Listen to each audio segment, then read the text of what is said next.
Right now on KGW, billions for a cancer cure. We take a look at the record-breaking gift to OHSU and how it could impact the future of cancer care. Plus, a new era for Blazers basketball. The details on the team's reported sale, including the man behind the $4 billion deal and why he plans to keep the team in Portland. Then, a warning to stay out of the Willamette as a toxic algae bloom stretches for miles throughout Portland.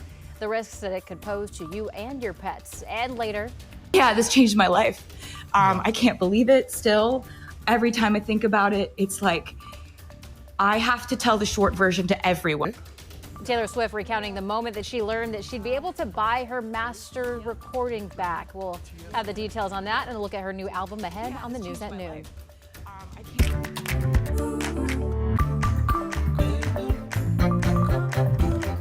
Already on the leading edge of health sciences, OHSU will now have the opportunity to push the limits of what's possible towards the highest calling of all, saving lives by going head-to-head with the odds.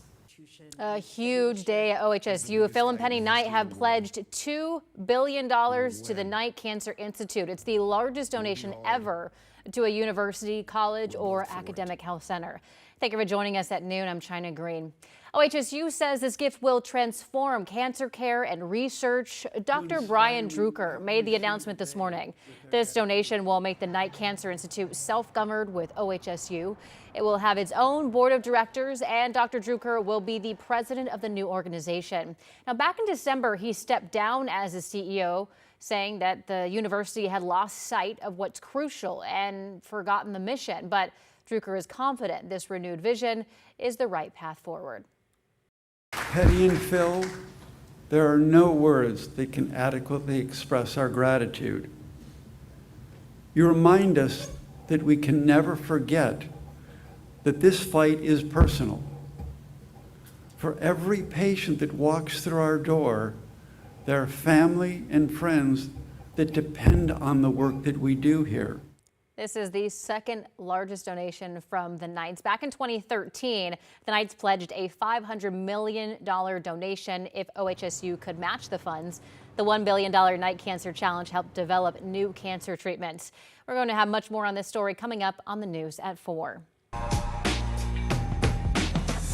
Well, it's official. The Trailblazers have a new owner. A group led by the current owner of the NHL's Carolina Hurricanes has reportedly bought the team for more than $4 billion. When the news broke, the first question on fans' minds was whether these new owners would keep the team in Portland. Sunrise reporter Thomas Schultz brings us the details. Well, Blazers fans can breathe a sigh of relief because new ownership says they're committed to keeping the Blazers here in Portland. The new owner, the guy to know, is named Tom Dundon. He also owns the Carolina Hurricanes, an NHL team. Dundon and a group of buyers, including Portland-based CEO Shield Tile, reportedly bought the Blazers for, get this, $4.25 billion. One of the most pressing challenges ownership faces is renovating or replacing the Moda Center, which hasn't undergone a major renovation. Though for now, Blazers fans are ready to turn the page and focus on basketball. I was surprised. I was happy. It feels like a big weight off of Trailblazer fans' shoulders to finally have this done and focus on the season coming up. And if Dundon's ownership of the Carolina Hurricanes is any indication, this could be a good move for the Blazers. The Canes have made the playoffs 7 straight years and are top 10 in attendance. I think it's a win because this is someone who knows how to operate a team in a small market. It's someone who has invested money in the team before, the Carolina Hurricanes. Now the sale is going to take a while to finalize. Just for a frame of reference, the Boston Celtics were sold in March. That deal wasn't finalized by the NBA until yesterday. So still some time to figure all of this out. At the Moda Center, Thomas Schultz, KGW News.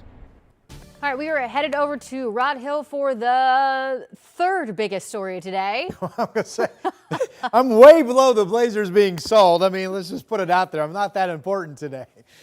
We are tracking rain, though. The first threat of rain showers will be coming in, it looks like, tonight. And then we'll use Futurecast to track when most of the rain is coming, which I will tell you is Friday overnight still. But we'll look at that in movie form as we get going into our show in about 10 minutes from now.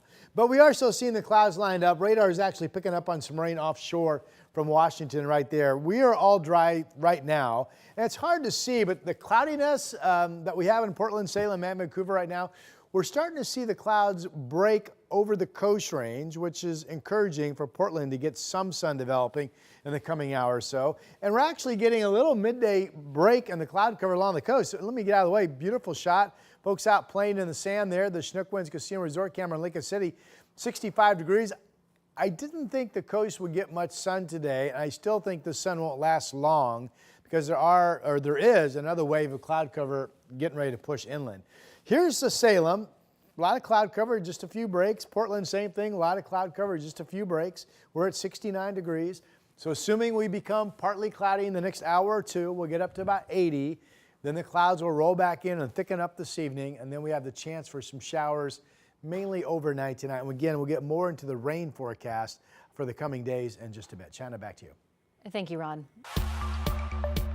Here's a look at your top headlines this afternoon. In Southern Oregon, 5 people are dead in an apparent murder-suicide. This happened Monday and reportedly involved a family in Josephine County's Pickett Creek area. Police say they believe a 40-year-old man shot and killed a 42-year-old woman, along with 3 kids between the ages of 7 and 11. Then he killed himself. A reminder, if you or someone you know is struggling, help is always available. Just dial 988 anytime to reach the suicide prevention hotline. The Clark County Sheriff's Office has released new video of the moments a deputy shot and killed a man in downtown Vancouver. The incident happened after that man's parents called 911 saying that they feared for their life because their son had broken into their home with a gun. Now, we do want to warn you here that the video is graphic and the details may be disturbing. Evan Watson has a story. The video begins with a Clark County Sheriff's deputy driving through downtown Vancouver. He spots a man on a bicycle. 10 minutes earlier, the Clark County Sheriff's Office says someone had called 911 and reported that their son had a gun. He was high on meth, and he had broken into their home. The Sheriff's Office says the parents said they were worried about their son killing them and himself, and then they told 911 that their son had left the house on a bike. In the video, Deputy Gonzalez turns his car around. As another officer tries to stop the man on the bike, Gonzalez opens his door. Gun. Get on the ground right now, you're gonna get shot! Gonzalez fired 4 shots, hitting 36-year-old Brandon Whitcomb after he had reached for something. Gonzalez says Whitcomb had pulled out a gun. Gun's by his head. He's not really talking to us right now. Okay. Hey, I need you to crawl to us if you can, all right? 1 minute after the shooting, officers moved in. Don't reach for that gun, you're gonna get shot again. CCSO says deputies provided first aid. Medics said Whitcomb died at the scene. Deputy Gonzalez is on leave. That's normal protocol, as the Washington State Office of Independent Investigations reviews the shooting. Evan Watson, KGW News. Now to an update on a series of car crashes last week in Northeast Portland. Portland police say the driver involved in those crashes has died. That driver has been identified as 6-year-old Curtis Palmer. He died in the hospital 2 days ago. But here's what happened. Just before noon last Thursday near a Safeway on Northeast Martin Luther King Jr. Boulevard, police say Palmer drove onto the sidewalk and hit 2 people, killing one of them. His car then plowed into multiple vehicles and injured several more people. It's unclear why he veered onto the sidewalk, but police don't think it was intentional. But the best pedestrian killed in that crash was Deron Craig, and now his ex-wife and their 4 children are mourning more than just his passing. Last Sunday, that tragedy was followed by another when their family home caught fire. According to Portland Fire, that fire was sparked by a barbecue grill while the family went to attend a vigil for Deron. There was no indication after we came back from the vigil. We got back from the vigil at about 1 in the morning. No indication of smoke or anything. I don't understand, and I don't know. I know time heals all wounds, and I'm just ready to start healing from all this instead of having to deal with all this. It's just a lot. The family is now staying in a hotel. A GoFundMe has been created to help with expenses. Well, changes are finally coming to a dangerous road in Northeast Portland that catches some drivers by surprise. It's a sharp turn that sends them barreling towards an apartment building. And this happens so often that neighbors call the building the car crash house. Now PBOT is making changes to the road after the property sued the city and Northwest Natural Gas for over $1 million, alleging that they failed to prevent the crashes. The latest of which happened last Christmas when this happened. A car went into the front porch, broke the gas line, and started a massive fire. According to the lawsuit, between repairs and lost rent, the crash cost the property owners more than $900,000. And we caught up with PBOT to see what's being done to fix the spot.